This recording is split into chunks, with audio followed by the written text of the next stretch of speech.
really delighted to be welcoming Maureen and Laura from OSCR. So Maureen is Chief Exec at OSCR and Laura, one of the senior managers there. So lots and lots of experience and expertise on today's session. As ever, if you've got any questions as we go through, do post them either in the chat or in the Q&A, and I'll pick up all of the questions at the end. And yeah, ask as you will, get involved, and I'm not going to delay holding back from hearing from Maureen and Laura. That's what you've come to hear, not me. So I'll turn my camera off and get their slides ready, and over to you, Maureen, I think first. Great, thank you. So, statement of the obvious, it is lovely to be here and nice of so many of you to join us on a nice sunny day. I'm doing the boring practical bit of making sure that I've done a bit of generic awareness raising about the wonderful world of OSCR. I think it's a wonderful world. I've been there for about 2.5 years now, and it's a much more exciting world than most people would think of as a charity regulator. So I'm going to take you through just some of the things that make us who we are, and then I'll hand over to Laura for the meat of the session. So if we can pop into the next slide, that'd be great. Great. So who are we? OSCR are the Scottish Charity Regulator, been around for about 15 years, and we're there to regulate Scotland's 25,000 charities. There are a huge amount of them, and what we've got in this nice slide here is quite a useful way to actually look at the different types of charities there are. Most people, when you talk to them about charities, think, well, I know what charities are. If they happen to work in one, then they'll think it's probably that sort of organisation or the sort of organisations they already link to. As well. But if you look at the breadth here, everything from care providers, some of the huge care providers, a lot of the big organisations, the household names of Aberlour, Bernardo's, all sorts of big organisations out there. I sit across from Historic Environment Scotland and National Trust in the lovely place of Linlithgow that I'm in. So there's those huge ones, but then the vast majority of them are titchy tiny, and the vast majority have no staff. And are volunteer led, and what we want to do is to talk about the scale of everything in between. OSCR is a little bit fixated on making sure that people understand the breadth of the sector and moving away from it just being the very loud voices in the sector who form the view of the sector. So one of the main things that we undertake actually is working closely with local government, national government, Scottish Parliament, funders and so on, to make sure they understand the breadth that's out there and to make sure that the public understand the breadth that's out there. So that is a key part of what we're for. So this gives you a little bit of the scale, and I've got a couple of other slides that will show you a little bit more of that. So if we can go on to the next one, that would be brilliant. So in order to show the variation, it's also quite nice not to set one local authority area up against the other by any manner of means, but to talk about the fact that you see charities popping up in different ways in different places. So in some ways, if you stop and think about it, no surprise to see that a lot of the island populations have an awful lot of charities. And it's not cheeky to say, it is just genuinely factual to say you will find an awful lot of the same people being on an awful lot of those charities.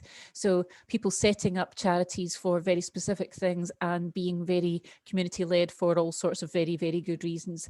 So we will see an awful lot of those. They are predominantly small, very small charities, but a lot of them in the island populations. And it's not being rude to North Lanarkshire, Falkirk and South Lanarkshire to say they have the lowest density. It's probably nothing personal to those that they have, and there'll be a load of reasons for that. What they don't have predominantly is also the nationals there. So the nationals do tend to be in the cities. So we will see more of the nationals in Edinburgh, in Glasgow, in Dundee, in Perth, in Stirling. So we'll see those names coming through there. But I think it is very interesting to look at this and just get the fact that when we go out as Meet the Charity Regulators and do that, going out physically to different areas, or when we do it virtually on a targeted basis, we would expect big numbers to come out in different populations as opposed to some others. And if we can have a look at the next one again. Perfect, thank you so much. You're great at this. This is fantastic. And what we're looking at now is the all shapes and sizes. Very important from our perspective to understand the scale of charities who are in the very small amounts in terms of money. That doesn't mean for me that it's about the scale in terms of value, and it certainly doesn't mean that it's the scale in terms of volume of activity. We've got an awful lot of the organisations who have smaller amounts of funding coming through and income coming through that actually are doing huge amounts of the activity, and because they have very large swathes of volunteers. But it is very helpful for us to be able to stop and think about the numbers in here. So, you know, if you look at the fact that over 50% have got an annual income of under 25,000, what does that take you into? It takes you into really interesting discussions, as far as I'm concerned, about when people want to talk about you know, what it's been like having a lot of furloughed staff. Well, an awful lot of charities don't have any furloughed staff because they don't have any staff. We then need to have a look at the balance of that and the proportionality of that, and to make sure that people are genuinely not knee-jerking when they're actually thinking about how to develop policy, develop legislation, and think about how to support charities in the round. It certainly doesn't take away from the enormous impact that that's had. And we did a lot of quite specific survey work to find out the impact on charities of the COVID pandemic, a couple of them last year, and a lot of that information is available on our website if you want to go in and nosy around it. It's very, very helpful for us to look at the scale and the impact across, but we've got to look at it as very different, because you talk about charities, but you know, practically no two charities are the same, never mind all charities being able to be talked about in the same way. So looking at the scale over there, and again, 6% of Scottish charities have an income of over 500,000. But that interesting final little bullet there of the account for 92% of the total income. So the big players have the big income, and some of those are the enormous organisations like the universities and colleges that also are charities, the NHS endowment trusts and so on. So the big players are in there, and an awful lot of people don't even recognise them as being charities, and a lot of our work is to try and make sure that people understand that breadth. So if we can move on again, please, that'd be great. So who are we? As I said, established in 2005, so we're 16 this year. And we are the regulator for all charities in Scotland and the registrar. We're a non-ministerial office, which is a boring practicality in some ways, but what it does is that gives us independence. So we're funded by Scottish Parliament and Scottish Government via them. So that's a little bit of a convoluted way. We report directly to Scottish Parliament rather than reporting to a minister. So it gives us the independence, and it also gives me the tricky job every now and again as a senior civil servant of writing and saying, dear minister, we're horribly angry with you and we think you're getting this terribly wrong. I'm very comfortable in that space because that's the job I'm given. So in many ways, as civil servants, we get our cake and eat it by being able to be that bit independent, but also part of that bigger organisation. We're governed by a board, so we have a small board at the moment. We're going out for board recruitment next month, so if anybody is interested in becoming a member of a board, this might be one that you want to look at, so keep an eye on the public appointments coming through. We normally have 8 or 9 people on our board. The board meet every 2 months and are very active in between. We have a number of committees and so on. And we're based in Dundee with about 50 members of staff at the moment. As with everybody else, we're working virtually, and we'll be going back into the office on a very hybrid basis from September. We've had essential staff in occasionally during this period. Next slide, please. So what are we for? We decide which bodies are charities, not just on what comes up our hump, but actually about very specifically what's already there in terms of the legislation. We're very legislation and regulation driven. So we have the charity test out there very clearly that helps people to understand what's in and what's out. We encourage and monitor charity compliance. What does that mean? It means that we bring out a lot of guidance and so on to enable charities to run themselves better as best they can. And we are an enabling regulator, and we don't use that word casually. What that means for us is that we want people to actually be running the best charities they possibly can, so that we don't end up in the next sort of stages of having to identify and deal with misconduct. We will clearly do that, and that is a very core part of our work, but we would rather people were getting it right first time, or spotting issues, dealing with them, and then letting us know about them, and we can say that's great.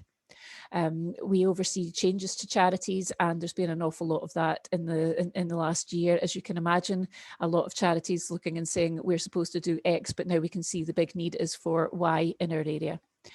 We provide guidance, support to charities, and we work with others. So we work with SCIO, we work with the TSIs, we work with ACOSVO and lots of other acronyms and labels and organisations. And we certainly work a lot with government and increasingly with Parliament. Next slide, please. It's a nice simple one to really say what we're for, and the public are an enormous part of what we're for. We were actually really set up so that the public could increase the trust and confidence they have in charities. For any of you old enough to go back into the setting up of OSCR, certainly I was around working in Youth Link Scotland at the time, and we wanted to make sure that there was a body regulating charities, because at that point there was a lot of issue out there for the public. So in the last couple of slides, I'm going to tell you very briefly what the sort of issues are that come up for charities and the public. So if we move to the next slide, please.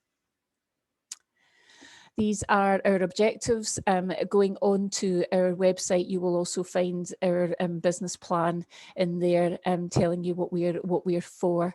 And I think these are these are ambitious. These are our 20 to 23, and these are very much a move away from us being a hands-off regulator, if you like. We are very much in the proactive space of trying to very much support organisations to be as good as they can be, and to work very closely with government to make sure that they're getting legislation right before it goes out to consultation. If we move on. These couple of slides are quite interesting if you're interested in public confidence and so on in terms of what we do. Bottom line is, people like giving to charities, people like giving their time to charities, they like taking part in activities from charities, they like using services from charities. And so it's an interesting thing. Most people, when you talk about charities, charities are a good thing, and Scotland has a very high level of public trust and confidence. We want to make sure that we're increasing that. And if we go on to the final one. What's reassuring for me, I suppose, as the Chief Executive of the Charity Regulator, is that an awful lot of what people are saying that gives them confidence is actually knowing that there's a regulator there, and that people are having to hold themselves to account and be held accountable. So it's important regulation to the public, but it's also important to everyone involved. We have a lot of staff from charities who get in touch with us because they find it reassuring to talk through certain areas with us. Trustees certainly find it gives them confidence. Service users do that too. So from a point of view of being a charity regulator, we know we're doing good work. We want to make sure that we're engaging well with all of you out there. If you've got any ideas on the sorts of things that you'd like to see us doing more of, then you know where we are, and please get in touch. But what I'm going to do now is I'm going to hand you over to Laura. Maureen, thank you so much. Okay, Naomi, would you give me the next slide? Thank you so much. Okay, so what I'm going to come on to then talk about is a bit more about actually what it means to be a charity in Scotland, and in particular thinking about what it means to act in the interests of your charity, because that's one of the key legal duties that charity trustees actually have. And it's particularly, I think, interesting and relevant when we think about the context of social enterprise. Next slide, thank you. Okay, so these are some very sort of basic reminders for us to start off with and to really help set the scene. So forgive me if you're already familiar with some of this, but it'll hopefully help to ensure that we've all got at least a common basic understanding that we can build on. So every organisation has to be on the Scottish Charity Register in order to be called a charity in Scotland, and there are no exceptions to that. It's quite a simple regulatory regime in that respect, and we actually think that's quite a good advantage in Scotland. In order to be on the charity register, a test has to be passed, which, as Maureen mentioned earlier, is commonly referred to as the charity test. Put simply, this means that an organisation must have exclusively charitable purposes, and it must provide public benefit. And that's a test that both applicant bodies must pass in order to be put onto the register, and also existing charities must continue to fulfil in order to retain their status as a charity. And that's quite an important thing to bear in mind for reasons that we'll come on to a bit later on. Along with the charitable status, of course, comes responsibility and duty, as you would expect. And every charity trustee, that's the people who are in management and control of a charity, has to fulfill certain duties that are set out in charity law. And I'm going to talk about those in a little bit more detail in a couple of slides. Naomi, would you do the honours, please? Thank you. So to pass the charity test, we've established that there are two parts to that test, and these need to be met at all times, not just at the point of obviously applying to become a charity. I think for me, there's a generally accepted societal expectation that charities exist to either provide help or to fulfill a need on an ongoing basis. And that need or that help is rooted in the very purposes that this charity was actually established for. And indeed, therefore, that societal expectation transfers into charity law, which is why all charities have that ongoing need to meet the charity test. The charitable purposes that an organisation has will be set out in its governing document. Now, if you're a company, for example, that would be your memorandum and articles of association. If you're an incorporated body, that could simply be referred to as your constitution. For a body to meet the charity test, those purposes have to be consistent with one or more of the 16 charitable purposes that are set out in law. Now, one of the suggestions that I often make to charities, even those that have been long established, is to ensure that the purposes are revisited and kind of understood on quite a regular and frequent basis, because it can be very, very easy to drift away from the original purposes for a whole variety of reasons, and to be undertaking really good, valuable work, but work that doesn't unfortunately connect to your charitable purposes. Where an organisation has charitable purposes, then we come to look at its activities and to consider whether those activities provide, or indeed intend to provide, in the case of an applicant body, public benefit in meeting those charitable purposes. So we do that by looking at a variety of different factors. For example, we would look to see if there's likely to be any private benefit, perhaps to an individual or to an organisation, whether any disbenefit might arise from the activities, or whether there might be any unduly restrictive conditions on accessing the benefit. And a common example of that would be fees which might be charged to a beneficiary to access the charity's activities. Naomi, would you be so kind, please? Thank you. Let's move on to kind of think about what it means to be in charge of a charity. So this is about the role of a charity trustee. The overarching thing for charity trustees to remember is that they have to act in the interests of the charity at all times. And in practice, that means that they need to make decisions that are best for the charity, not for the charity trustees as a group or as individuals, not for their family, their friends, or any associated business of a charity trustee, but focusing really clearly on what the charity needs. And that can be quite different things at different points in time. I think sometimes it's helpful to kind of break down this general duty to act in the interests of the charity into the component elements to help better understand what it really means in terms of behaviours and also in terms of action. We talked earlier about the importance of understanding the charity's purpose, the very reason it actually exists. And that's really important to make sure that the charity is operating in line with that purpose. Part of what that means then is that all expenditure, for example, should further the charity's purposes, either directly or indirectly. So a good example of that would be that if the purpose of the charity was perhaps to help people with a particular medical condition, it wouldn't be appropriate for the charity to suddenly start spending its money on supporting a local animal shelter. Now, both of these are really good, valuable things to do, but you can see how that one is just not consistent with the other. But of course, things can change. So if it's decided perhaps that the purposes in the charity's governing document are no longer appropriate for the charity, then the purposes could be changed, either by seeking consent from us at the regulator, or perhaps by using a reorganization scheme, whichever route is the most appropriate. And again, that would be something that we could help you with. And there's lots and lots of guidance on that subject on our website. But in acting in the interest of the charity, trustees need to also act with what we call due care and diligence. And that's often easiest to think about as being the standard of care that you would apply if you were dealing with somebody else's money and not your own. And that's exactly what charity trustees are, of course, doing. They're responsible for the stewardship of the charity's assets. And also, I would say it's probably helpful to highlight that those assets include the charity's reputation. And that's quite an important thing to bear in mind, particularly if you're thinking about perhaps undertaking or engaging in activities that might be quite novel or quite different for your charity. And to act with due care and diligence, I think in managing the charity, trustees need to have appropriate information to be able to make good, sound decisions and to be able to act responsibly.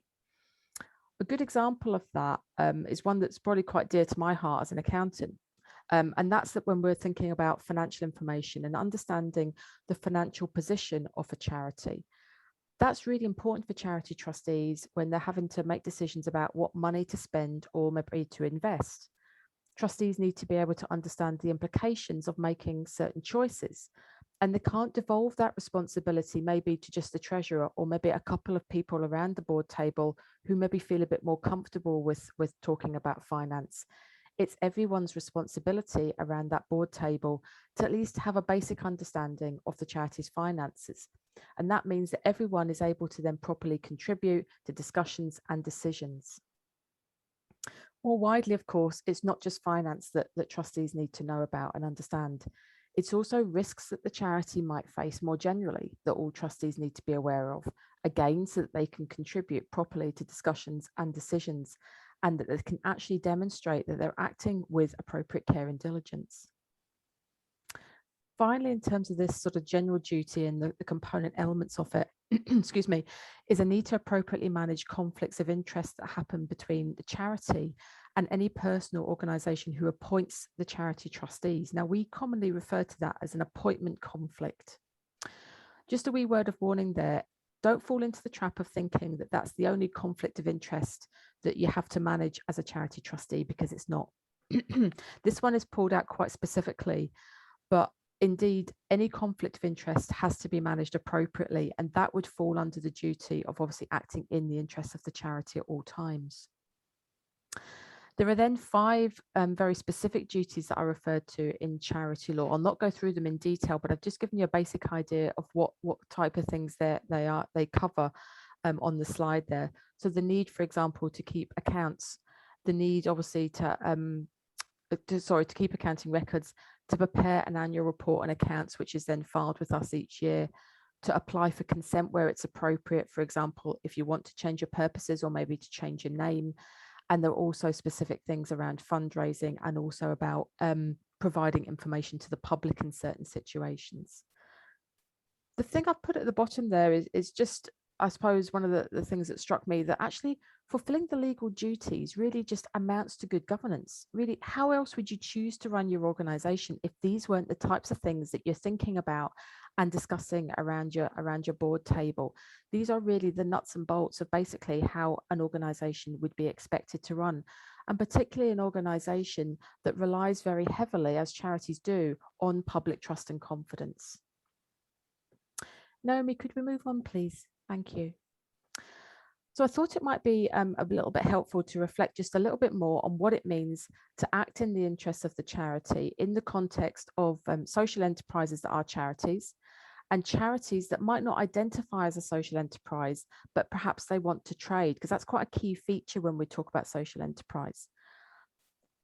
Critically, social enterprises generally undertake some form of trading activity, and that can maybe contribute to a common or a wider good, and the surpluses can would be invested for a social benefit or good. It can kind of be either or indeed a combination of the two.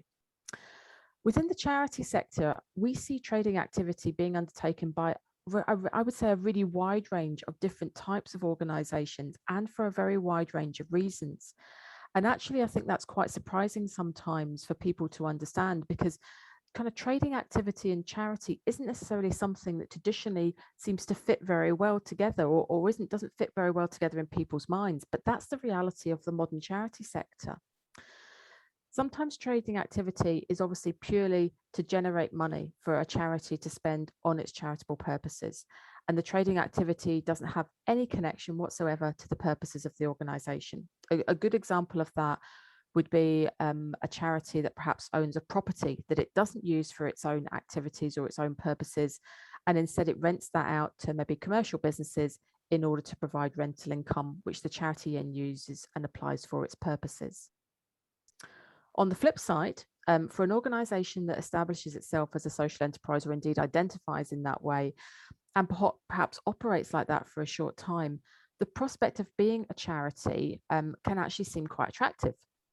It can obviously then open up opportunities to perhaps access different sources of funding, a wider pool of grant funding, for instance, and it can also attract certain tax reliefs that are only available to charities. So there can be a range of different factors that influence the thinking here. Next slide, thank you. So for charities that are thinking about trading, or indeed established organisations that are trading and thinking about maybe applying to become a charity, there's a number of factors to consider in making the choice that's right for that organisation. And I've kind of gone through these just in what I would think about, I guess, as a logical order. Starting with the basics then, a good question to ask is, what's actually the purpose of the activity, the trading activity that we're thinking about? And what is it really designed to achieve? Is it purely to generate as much money as possible that we're then going to use to apply for our charitable purposes? Or is it actually designed in itself to contribute to our charitable purpose? I think that's a really important thing to start off being very clear about, because that can have quite a significant impact sometimes on the subsequent decisions that you might take. Next, I would say be clear about whether the governing document of your organisation provides the power to undertake trading activity, because you really don't want to make a lot of progress and spend a lot of time thinking about this, only to then find that you're maybe going to fall at quite a basic hurdle, and it's a hurdle that you could perhaps overcome quite easily. Once you're then clear about why trading would be undertaken, and you're able to be satisfied that you're legally able to do this, then I think it's important to think about the right means to deliver that trading activity. So, for example, would the trading activity best sit within the charity, or would it perhaps best sit within a subsidiary organisation?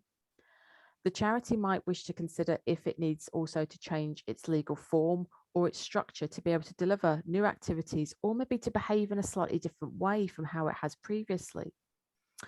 A good example of this might be if a decision's made that would require a charity that's not incorporated, so an unincorporated body or perhaps a trust, to employ staff when it hasn't previously done so, then the charity might think about moving to an incorporated model. And that might be a company, for example, or a SCIO. That's a Scottish Charitable Incorporated Organisation, for those of us not so familiar with those acronyms, okay? And that potentially would avoid the charity trustees having to personally become the employer of those individuals. And it would also potentially limit the liability of charity trustees. Alternatively, if the charity is maybe thinking about engaging in activities that are perhaps considered to be a little more risky than it's traditionally undertaken, but those maybe activities might have potentially good returns and good benefits, then the charity might wish to consider having a trading subsidiary company. And that involves thinking then about who would be in charge of that, and how the charity will actually know what's happening in that separate company to make sure it's gaining the benefit that it expected. And there could be also many questions that trustees have about what information they need to have to hand and what they need to understand to make the best decision for the charity. A decision that's well reasoned, that's capable of challenge, as well as being very practical and very realistic. And sometimes it can be really quite important for charity trustees to think about seeking professional advice on the implications of the changes that they're considering, because they want to make sure there's no unintended consequences that perhaps they just haven't thought about at all. Next slide, thank you. So this is a little bit of a summary slide, if you like, that brings together some of the points that we've talked through here. Specifically, we've looked at obviously what it means to consider entering into trading activity as a charity. But this obviously could also apply to other decisions that trustees need to take about different courses of action. So some of the key areas to consider are in that kind of orange box at the top left there. We've obviously talked about purposes. Make sure that your charity is always acting in line with its purposes and its assets are applied for those purposes. Think about current activities. Are they the right activities or the best ones for the charity to actually be undertaking at this point in time in terms of what beneficiaries need? And is that a short-term or a long-term consideration or decision? Are the current activities sustainable? Are other factors likely to impact on what activities need to be carried out? There's quite a broad spectrum of things that you could look at there. And in considering the activities that need to be delivered, trustees really need to think about both the capability and the capacity to be able to deliver these. So for instance, if the activities perhaps need to be changed or diversified, then is the charity actually capable of doing that? Can it resource more activity than it's doing at the moment, for instance? Does it have the right expertise to be able to move into new areas? All of those are really key considerations about thinking how you might want to change your organization. And if then you've made the decision that change is actually needed, it's quite desirable, there are a few more things to think about. So the legalities, don't fall at that first hurdle. Make sure you can do the things that you want to actually do. If you need to take steps to perhaps change your governing document, then take the appropriate steps, okay? Next, the question would be, how do you actually make the change? That might involve structural changes, as we've talked about, or it might involve changes in how resources are actually deployed. And again, at this point, or indeed other points in this process, then it might be that some professional advice would be really beneficial to help the charity really make the right choices. And finally, trustees need to be quite clear on what they need to know to make the right decision. Again, professional advice can be quite helpful here to help avoid any potential pitfalls of the decisions that you're looking at and potentially going to enter into. Next slide, thank you. So just rounding off then with some sort of pointers towards pieces of guidance that we have available on our website that you might find quite helpful in this area in particular. There's lots and lots of good guidance on the website, and I've highlighted on the slide here sort of just 6 sort of key areas that very much link to what we've talked about today. The ones I would particularly commend to you would be the first one, Being a Charity in Scotland booklet. This has information both about the charity test and also the duties that charity trustees have. And it also has my personal favorite bit of all the guidance that we have, which is the top 10 good practice tips, which is inside the back cover if you have a hard copy of it. If you're looking at the digital copy, again, it will be the sort of the very last thing. If there's one thing that I would say to you, sort of print out and commit to memory or stick on a notice board somewhere, it would be those top 10 tips right at the back there. Other things I would particularly commend to you would be the charity trustee guidance, the guidance of good practice for charity trustees. Now that provides quite a bit more detail on the legal duties of trustees that I've talked through very briefly today, but it's also got some really nice good practice sort of hints and tips there that are again very practical.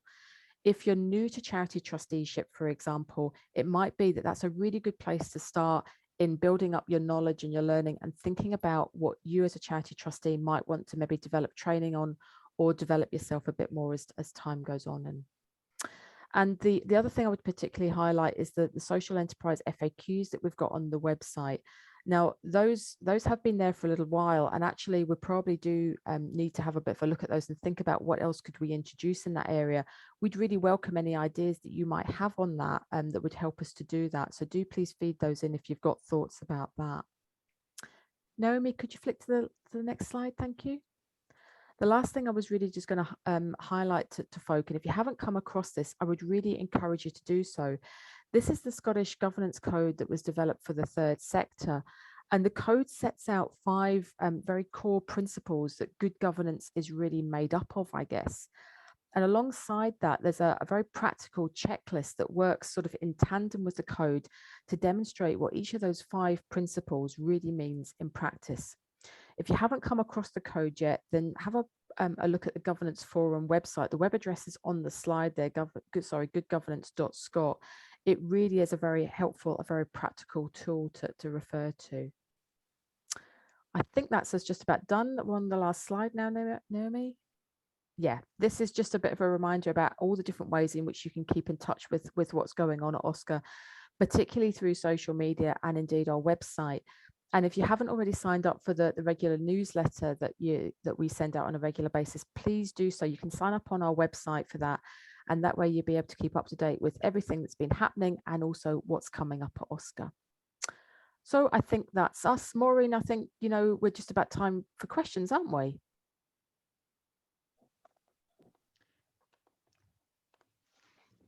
Thank you both. That was incredibly informative. I made lots of notes as I went through, and I have to say there's lots of stuff that I was really pleased that you covered. I think, I think you made the point, Laura, about always going back and checking what's in your governance documents. And I think, again, in my experience, people tend to think that their mem and arts is the thing that you look at the start of your organisation.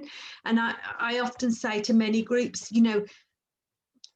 maybe annually, biannually, but at least reasonably regularly as to what suits your organisation, go back and look, because I think you touched on some of those issues about, are you actually following your objectives? We talk a lot in our sector, I think, about sometimes chasing funding can lead to mission drift.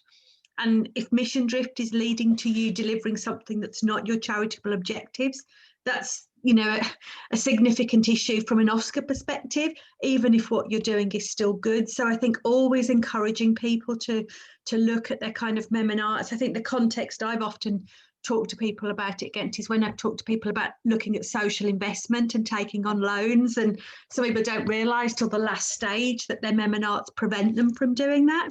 So it's really important that people really have a good understanding of what's in those. And again, as you're bringing new trustees on, have you got a process in place for actually informing them about what good governance actually means for a charity? And it's keeping that quite regular.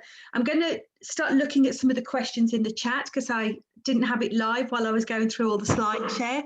So I'm going to perhaps start off with another question that may have come up, but I'm not sure till I start checking. But I just wondered, obviously the SCIOs, I mean, they're not new anymore, but it's a relatively new concept in terms of a registered charity. Could you just perhaps say a little bit about the advantages or perhaps of going down a SCIO route rather than perhaps registering a company and then applying for charitable status, and perhaps just talk a little bit about that? Okay, Maureen, will I start off with that? Okay, good stuff. So I think the first thing I would say is that I will not remember sort of all the things that are in our guidance on this, and there is actually good guidance about SCIOs, in particular the kind of features and sort of factors that you might want to consider if you're thinking about either applying as a new charity as a SCIO or indeed maybe changing to a SCIO. But some of the key points would be that if you're thinking about moving to a model that is incorporated as opposed to an unincorporated model, then SCIOs potentially offer the advantage that you are only regulated by us. So you do not have a dual regulation situation where you have to perhaps, for example, file your accounts both with us as a charity regulator and also with Companies House. So it's a simpler regulatory regime from that perspective. That can be one particular advantage. Another advantage can be that it offers you greater flexibility in how you prepare your annual accounts than being a company does. If you're a company, you have to prepare, regardless of the size of your kind of organization, you have to prepare accounts which are accrued, and you have to follow the charity statement of recommended practice, the SORP. If you're a SCIO and you're a smaller organisation, so your income is less than £250,000, you would have the option to prepare receipts and payments accounts instead of accrued accounts. And receipts and payments accounts are a lot simpler, a lot more straightforward, and you're less likely to need the assistance of a professional accountant perhaps to prepare receipts and payments accounts than you might if you're preparing accrued accounts. I highlight those two things in particular because they are often sort of very practical things that really speak very directly to charity trustees in terms of, you know, what burden kind of sometimes feels like for running an organisation. So that's particular things I would highlight from that perspective. There are a number of things obviously to think about if you're considering the SCIO route. So for example, you would need to think about whether you wanted to be a single tier SCIO or a two-tier SCIO. There are obviously different options available there and different pros and cons. Again, it's about thinking what is right for your organisation. And the guidance that we've got that I think Maureen has just shared into the chat there, thanks Maureen, would sort of talk through that in great detail about the different factors for trustees and perhaps prospective trustees to really think about and talk about around their trustee table. Maureen, what have I missed out that I should have said? No, I don't think there's anything there. I think what we're really trying to do is to look to our guidance as, you know, we work really hard to making sure it's as accessible as it possibly can be. So I think there's a good amount of detail and probably the right balance of detail there. Read it over. If you've got a further query, get in touch. I think that's the thing we would say. I think a lot of organisations went out and jumped at, thought SCIO's the answer to everything. And you're thinking, is it? It's not right for everything. So do stop and have a look is what we're suggesting. I think that's really useful advice, because I think obviously it came about as a kind of an answer to that kind of dual reporting, but really understanding when that's valuable or is really important. And I know we've got a few people from TSIs on the session today, and I would say, you know, there's social enterprise and legal structures is quite complex. I think, Laura, you touched on trading arms and charities. Obviously, then within the broader social enterprise sector, we've got the community interest companies as well. So there's so many different routes, and I think that can be it can give the flexibility that we need, but it can be confusing. So if you're in that situation where you're at an early stage and you're not sure, obviously, I think OSCR have got all these guidance notes. We had the KIC regulator on the other week. We know they've got guidance, but even within the sector, the third sector interfaces will often talk you through some of this, and First Port will if you're at that early stage as well. So there's lots of advice out there. I think they'll probably all still perhaps give the disclaimer of you might need to make sure you're taking legal advice if you're not careful. So it's a balance, and it's difficult to get right, but do go out and look for all of that information, and don't be afraid of asking questions. It's better to ask questions and take time to decide on the right structure than simply rush in, because some are easier to change than others and some are very difficult once you've gone down that route to reverse. So, you know, it's really important to get right at the start. I'm going to perhaps come in on, there's a couple of questions I'm going to ask from the chat, but just before that, you talked obviously about the breadth in the charity sector, and I mean we see it in the social enterprise more broadly, given so I guess charities are a part of that when they're trading. Is there a difference between expectations and what the larger charities need to do compared to the small, or is the standard universally applied? Maureen, will I go first? Do you want to go first? Well, I tell you what, I'll give a broad overview on that, and then you can come in with the reality check on it. How we do it that way? You know, we are very clear that that all charities are equal in that, and so from the perspective of us looking for information, then we would expect, frankly, the more complex you are, the more complex what you'll have to tell us is. The simpler you are, the simpler that's going to be. We certainly go up in tiers and have additional questions that we ask for people based on the percentage of income and the volume of income that they have.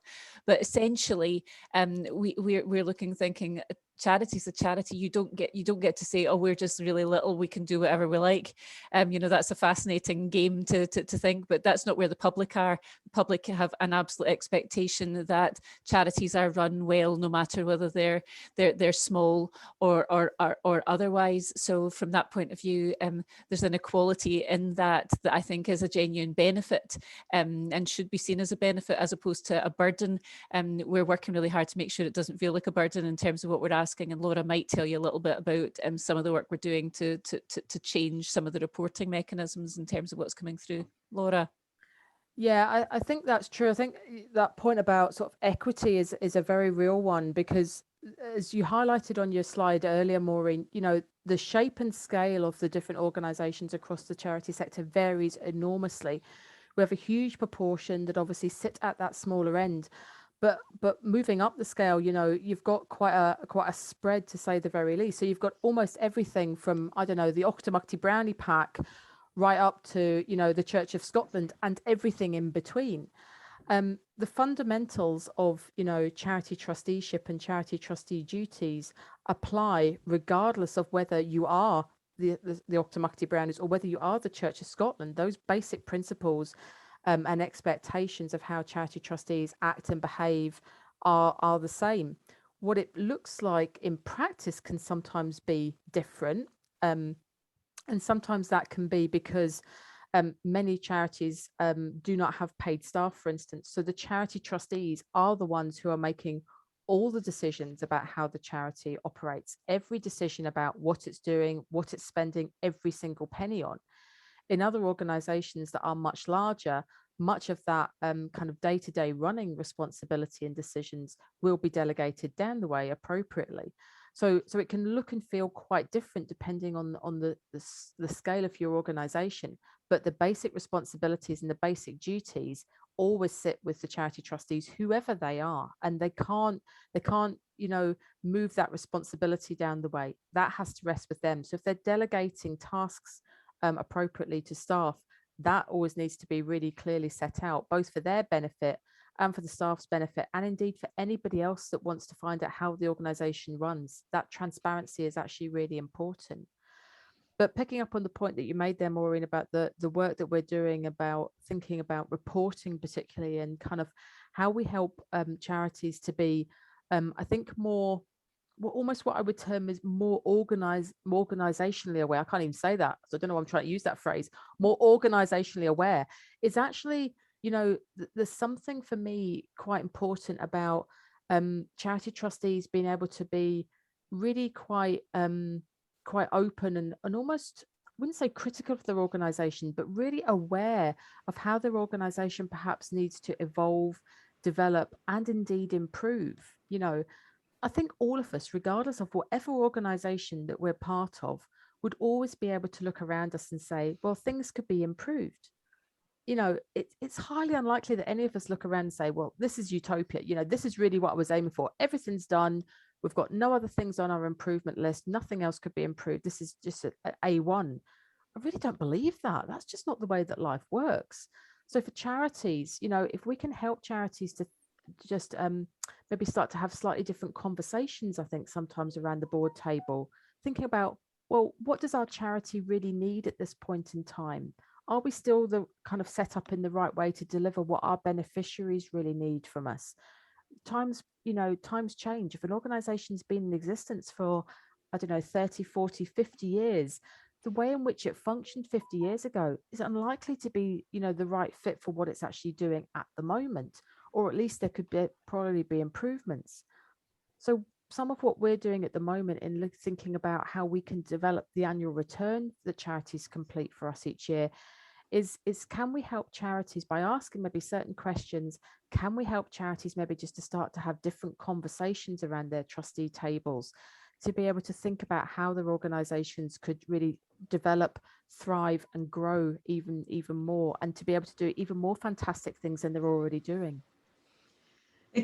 It's a really important point, isn't it? It's that balance between providing perhaps the support that you often want from the board in terms of support for the senior team, but also being that critical friend, and actually getting that balance between both being both supportive and offering challenge is quite tough, but is so valuable actually in terms of good governance and not being frightened. And that's, again, you know, it's not always easy being a chief exec of these organisations. And I think we understand that, and lots of the support out there knows that that's difficult. But as a board member, you have to have that kind of that sense of offering challenge as well as support, and really questioning, you know, whether that's best use of funds, whether that's mission drift, whether all of the purpose needs to change.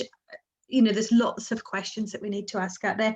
There's a couple of particular questions that have come in, perhaps relating to legal structures. Now, I'm aware that for some, this can be very unique to a particular organisation, so it can be hard sometimes to kind of have a general point. But I just wondered, are there any kind of, from your experience, are there times when you found it's more beneficial for someone to have a kind of company limited by guarantee with charitable status rather than a SCIO? Or do you think that that's very unique? And I would say that's probably quite unique. I can't think of any particular situations where I've seen it being really problematic to be a company as opposed to a SCIO, or indeed the other way around. So if someone's got maybe a very specific question about that, I'm happy maybe to take that offline and have a bit of dialogue around that, if that's useful at all. Yeah, well, I'm nodding in the hope that the person that's perhaps wanted to ask that question about the specifics there, make contact, or I guess put your email in the chat, and we can perhaps make that connection. And I think obviously at the end of your presentation, you put lots of ways of contacting OSCR as well on the slide. So there's lots of different ways to find out. The other was perhaps relating to that subsidiary question. Is a subsidiary always part of the original organisation? So is it that, I guess we're talking trading subsidiaries here more than anything. Is it always that the charity would have the subsidiary? Is that always the relationship? And is it just that then they would have that just to have different, I guess, staff and duties in terms of making that differentiation and that protection, I guess, in terms of risk? Yeah, I mean, generally, that's the kind of model that we would see if an organisation is thinking about, excuse me, undertaking trading, but they don't actually want it within the charity itself. Then the normal kind of practice is to set up a company limited by guarantee, which essentially the charity is the member of, and to operate the trading activities through that subsidiary organisation. Now, quite often it can be that a separate organisation like that model is kind of thought about as being the most appropriate route, because the subsidiary itself isn't the charity. So that means the subsidiary itself isn't bound by maybe some of the constraints that charity puts around what an organisation can and cannot do. And sometimes organisations just need that little bit more freedom to be able to actually do what it is that they want to do with that trading activity. Or sometimes, as I referred to earlier, it can be that maybe there's a slightly different risk profile attached to the activity. And so the charity trustees might think it appropriate to kind of distance themselves just very slightly from that risk by having it in a separate subsidiary. There's some good material on this in our charities and trading guidance, which was one of the things I had on my slide. So that could be maybe a good point for someone to perhaps pick up there, though. Thank you. And does the subsidiary have to be consistent with the purpose, or can it be something that the trading is quite separate, but it's just that the profits, I guess, from the trading then meet the charitable purpose, or does there have to be a link? It can be either. The trading activity can be quite separate, because as we talked about earlier, it's quite legitimate for trading activity to happen purely as an income generation that then is gifted back into the charity at the end of the year. So the profit is calculated, it's gifted back to the charity at the end of the year, which means that the trading subsidiary itself doesn't have to then pay corporation tax on those profits. And the charity is then able to make good use of that profit coming up to them in terms of applying it for their charitable activities. Thank you, Laura. It's helpful. I mean, the only caveat I often say to groups is you probably don't want to set up a trading subsidiary that could affect the reputation of the charity. So, you know, you always need to think, is your trading going to be something that could have a bad reputation associated with it? And I'm trying to think of an example without, you know, there's no point being a healthy eating charity and then your trading subsidiary is selling chocolate. you know, Yeah. it's thinking about those links, and that's probably not the best example, but on the spur of the moment, that's maybe I've got chocolate on my mind. It's the only one I could come up with. But really thinking that through. So while there can be that separation, I always come back to that point that I think Maureen and Laura raised, reputation, how you articulate yourself in public, and come back to that point about public and trust is really important. I've got a couple more quick questions. We're due to finish kind of roughly at 12:30. So if there's anything you're burning to ask, now's your last chance to get them in. So I've got a couple that have already come in. Is the general when it's a legal structures question again? I'm not surprised we've got so many of these, because I think people do find it incredibly complex at times. If someone's already set up as a company limited by guarantee, and they later apply to OSCR to be a charity, is that the best way to do it? Or I guess unless you're going down the SCIO route, you would have to be the company limited by guarantee and then apply for charitable status. Is the two different routes you've got? Yeah, you would, because essentially until that company is incorporated at Companies House, you don't have a legal entity that we could give charitable status to. Now, quite often it happens that when a group of people come together and they decide this is what they want to do, that the company is incorporated, and then very, very shortly after, we would actually then award charitable status to the organisation. But we do also see situations where maybe a company's been set up some years ago, and it's functioned on whatever basis it chose to, but its times have maybe changed, and it now thinks charitable status is appropriate, and then it comes forward for potential assessment against the charity test. So it doesn't have to be that it happens all straight away. It can happen after a period of time when the company's been in existence for a wee while. Thank you, Laura. Really helpful. I know people really struggle with some of this, so it's helpful to pull out these key points. The last couple of questions I'd ask, I hope it's not too controversial. Obviously, to ask, or when we're looking at social enterprise, I've already talked about community interest companies and charities. Obviously, KICS, we had the regulator on the other week. They're based down in Cardiff. It's UK wide. Do you think there's ever going to be a way that, obviously OSCR is unique to Scotland? Should community interest companies, is there a real value in having that Scotland kind of focus, do you think, or is it simply that the numbers in terms of the charities mean it's worthwhile in Scotland, but the numbers for KICS perhaps mean that the separate regulator wouldn't be of value? Or is it just something that I guess as OSCR you don't touch on, given it's not your remit? That's an interesting one. Maureen, have you got any thoughts about that in particular? We often look at joint work with organisations, and it could be that it's timely for us to set up a different conversation in terms of a memorandum of understanding and whatever to have a look at that. I think the bottom line is we've all got our own legislation to deal with across different parts of the UK, but that doesn't preclude us trying to move smartly into making sure that people don't have to double work.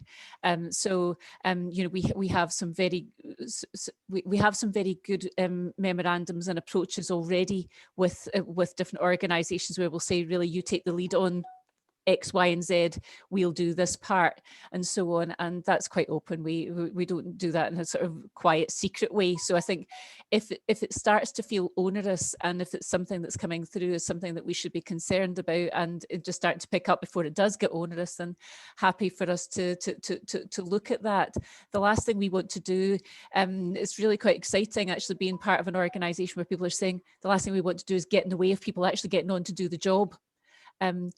Regulation shouldn't be about, oh God, I've got to deal with this stuff for the regulator. It should be, as Laura was saying, that we're doing a piece of good self-evaluation that helps us to write our annual report and returns.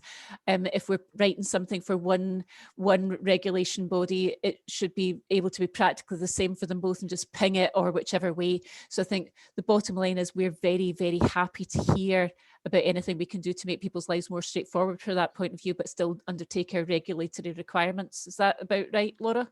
I would say that's perfect. Oh, you smooth talker.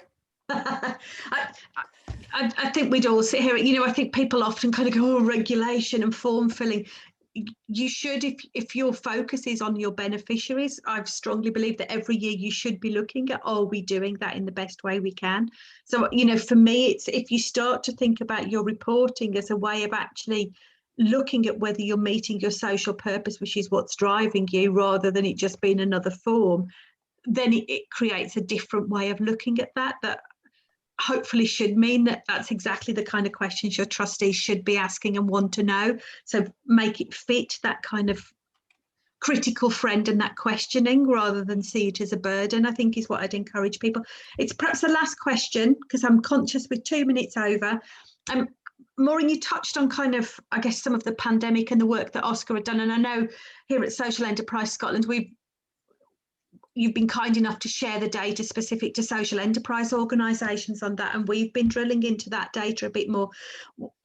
What do you think, just as the last question, have been kind of, I'm not going to do the looking back question in terms of the challenges around the pandemic, but what do you think the challenges have been for charities during the pandemic that will influence what happens moving forwards, whether that's been running board meetings digitally, that there's any top tips and advice on, or if there's anything that you found from that survey that people should just be aware of, and how have you used that, I guess, to position the sector? And I like to finish on a positive note, so that's what I'm trying, not to just look back on the doom and gloom a bit, but what do you think it will help us with in the future? I've been very non-doomy gloomy with the information that we get to be technical, and that's been that hasn't gone down well with everyone, because actually the answers when we look at it is a lot of people actually just said, we're going to stop and take stock for a while, and then we're going to come back out of this and look in a different lens. That was what we wanted to hear from a lot of the organisations. I think organisations have handled themselves brilliantly through this. Our complaints and so on did not go up. In fact, they went down. People actually gave each other an awful lot of space to try and explore what to do next. We've been working a lot with organisations like yourself. We've given a lot of the data to Volunteer Scotland, to SCIO, but a lot to Scottish Government to really say to them, use this data properly. Their analysts are all over it, to really stop and think, what does this mean next for the sector? How do you actually work with the sector in a more progressive, enlightened way? We've restructured ourselves during the pandemic, which was a particularly ridiculously hard time to do that sort of thing. Why would you not go through an organisation redesign during a pandemic? Well, because actually we had to do it to be ready to do things post-pandemic. So we're ready to be much more progressive as well about taking that data and saying to people, what do you need to do better for the sector, with the sector, by the sector? We're not lobbying, that's not our job, but it is our job to use the data we have to help people to better shape and influence. So I suppose the things we're seeing, our complaints have steadied out. We're still getting far too many complaints in about things that we can't do anything about, and that's really a nuisance, because people still decide that we're about everything to do with charities, as opposed to it being quite discreet. You know, we don't have any, you know, if you want to tell me how awful somebody's chief executive is, I'd be thinking, well, what are the trustees doing about that? Why would you want me just to come in and kick their heads in, to be technical, you know? So people are not still responding and thinking about what we're for. Consents are going up, registrations are back to their normal their normal levels. So we're actually seeing lots more charities coming in to the space. That's quite exciting, because people thought, oh God, everybody's going to be so tired.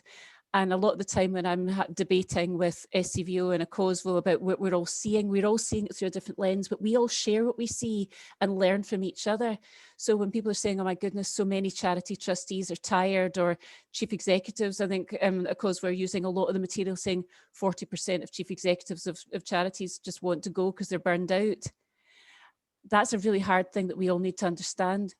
But what we're seeing is an awful lot of growth and an awful lot of potential and an awful lot of change coming through.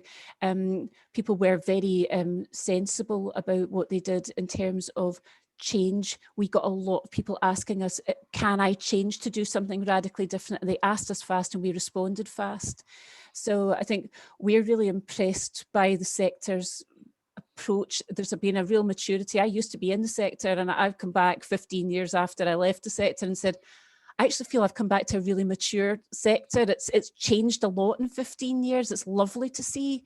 And I think there's now a space and a big opportunity through things like the social renewal reports and so on, we've got an equitable space there. You've got an equitable space there to take, and the time's right for that.